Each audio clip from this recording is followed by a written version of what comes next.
Hey guys, this is OddOneGaming. This is going to be another Raid Shadow Legends video. In today's video, I want to talk a little bit about the new tournaments and events and, all the madness that is going on right now in Raid. But I want to specifically talk more about the Summon Rush event and about the Path of Light event going on right now.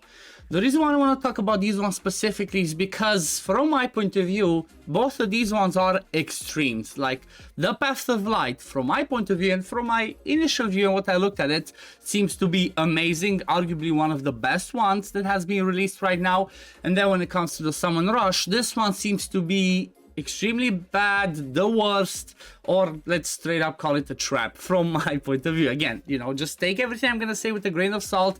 This is just my honest opinion about this one. If you have a different opinion than what you're gonna hear me say in this video, just leave it in the comments below, and I can share it with other people, or other people could see it, because not everybody might agree with me. So let's start with the bad part, because why not? Let's start with the bad, but then finish on the positive. So the bad one, again, from my point of view, is the Summon Rush.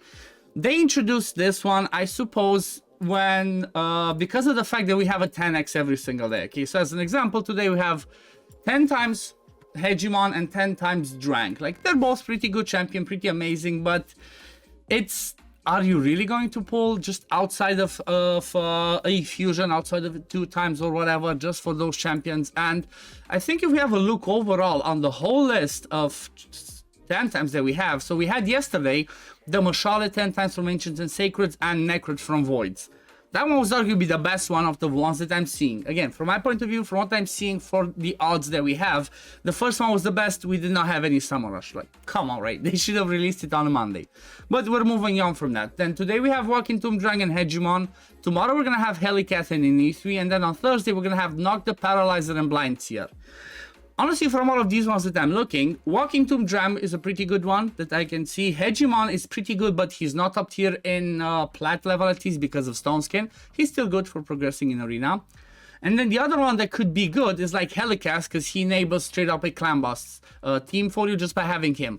But the problem is 10 times chances are not good enough, especially for non-voids. I think for void champions there's like 10 or 20% chance to actually get the 10 times if you hit the 10 times chance, but when it comes to the ancients and sacreds, it's a lot lower. So is it really worth it? I am not sure if it's really worth it. I'm personally not going for it. But then there's the other part over here that we're going to discuss about. So they have during this Summon Rush, we're going to jump into the Summon Rush now to have a look. During this Summon Rush, we have boosted odds for Ancient Shards, okay? So normally Ancient Shards give you 20 points per Ancient.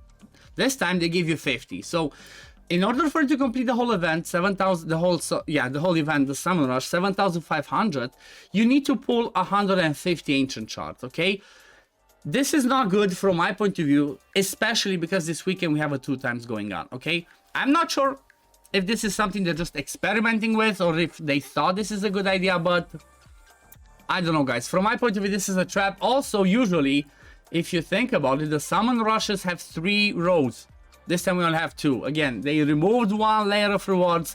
Maybe these ones are a little bit higher, like the gems cost and all that, but is it really worth it to pull? I mean, if you're an endgame player that you have most of the champions, don't really care about most stuff, if you just want a chance to get this Immortal Soulstone, then yeah, you might be pulling 150 Ancients, or I think it's what, 15 Sacred Shards, so I am not sure how it would go about that. Okay, so that's how it is when you're pulling the Ancients or Sacred Shards, but then you have the options of pulling Void Shards, and let me see, if I pull up my trusty calculator for the Void Shards, let's split 5,500 split by 120, that's 63 Void Shards. Is it really worth it? Again, I'm not really sure. I feel like for most people this is a straight up skip and it's a trap. The biggest trap being the fact that they announced over here, get 250% more event points than usual from Ancient Shards. If you're gonna pull for it, just don't pull Ancient Shards. From my point of view, don't do that unless you just gotta finish it off with a few Ancients, fair enough. Otherwise, save for this 2 times this weekend, because there might be another 10 times going on during that one. We might be having a guaranteed from Ancients. I'm expecting to see maybe a 1+1 from Ancients. So there's plenty of stuff that can happen from Ancient Shards. This one's a trap. Do not pull your Ancient Shards. That's, again, from my point of view. Now let's start talking about the good part. So the good part is the Path of Light event.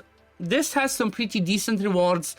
doesn't matter at what level you are in the game, okay? If you're somebody that just wants a sacred shard, you can go and grab yourself a sacred shard. If you're somebody that just wants the eternal soulstone, you can go grab yourself a soulstone. If you need the legendary tomes, you can go grab your legendary tomes. However, keep in mind you're gonna need both the keys that you can grab from the sides, okay? So you have to go down the left side, grab everything from here, then you have to go down the right side, grab everything from here, and then you have to come down straight towards the middle and grab those books. Looking at it right now, for the sake of the legendary tomes at least, it's not the best one, it's possibly one of the worst ones. However, the reason why I'm calling this one the best, or one of the best ones that we had so far, is because of the ways we can obtain those coins, okay? So the objectives are upgrade champions and get artifacts and accessories. What does this mean? That means every time you level up champions, you get points. Every time you rank up champions, you get points. Every time you get artifact or accessories, you get points. Well, one little caveat, one little thing that you might want to be careful about is if you're just trying to do this event by getting the artifacts and accessories, it's gonna take you a lot longer, because this is not the most efficient way. If you've been following my videos, or maybe Saphira's videos, which is, you know, the big genius, big brain guy that always explains the best ways of doing these types of paths of light, of clover, of whatever they are called, he always mentions that there's always a better way to do it between the two. So most of the time we have like get artifact and accessories, upgrade gear, or upgrade champions, pull for champions. So most of the time it's split like that. Well, in this case, the best way to finish this one, or to grab yourself as many points as possible, is by leveling / ranking up champions. And what would you do in order to do this one? You go in the tavern and rank up your champions, or you use brews in there, or the most efficient, the smartest, and the best way, from my point of view, and from what we see over here, is to actually farm campaign. It's a tedious thing to do, it takes a while, but if you have something like an RSL helper, you can put it auto farm and it can do a lot of work for you. The reason why this one's the best is because if you're farming campaign, every single time you do a run, it's not 100% because you can get some champions or some mystery shards, but almost, let's say 70% of the time, you're gonna get a piece of gear that's gonna give you between, I don't know, 13 to 20 points. So not only will you be ranking up your champions, leveling them up and getting points from this one, but you also get points from the get artifacts and accessories. So this one's definitely an amazing one that I will be going for. I think on my main account I'm gonna try to complete it fully, and on the free-to-play account I'm gonna be ranking up lots of food, because what's my goal right now on the free-to-play? Well, look at this. Woo. Let's go dwarves. My goal on the free-to-play is to rank up as many champions to do the faction wars, so that's gonna be pretty good. So right now I already have 3,000 points, barely leveled up a few champions. So, you know, it's gonna be something pretty efficient and pretty worth it to do from my point of view, and I will definitely try to complete as much as I can on the free-to-play, and like I said, maybe go all the way, or at least grab the sacred and the soulstone on the main account. But yeah, this is my opinion on these events. There's gonna be who knows what else they're gonna release in the near future. I also saw that there's something this one's tricky. I'm really curious tomorrow what they're gonna do about this. I might make a video talking about this one tomorrow, and you know, telling you ways of how you can get the soul stones and all that. But I'm really curious to see the soul chase tournament. And one thing I want you guys to keep in mind, they said, if you watch yesterday's interview of Scratch with Cyrilla, they said that they will not be introducing this for the fusion. So we can all come down and relax. It's just going to be another moment of Wait Shadow Legends, where we're going to start hoarding our soul stones in order to pull during soul chase tournaments or soul rush events, so we can get some extra juicy rewards, because why not? Do you really want to pull everything just every single day, or do you want to wait 1 week or 2 weeks so you grab yourself some extra rewards?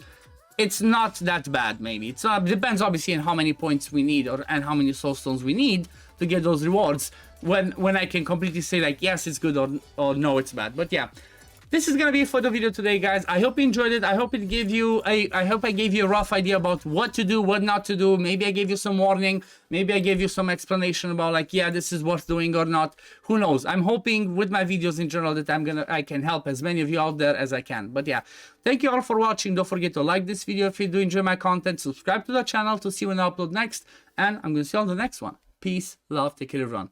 Bye guys.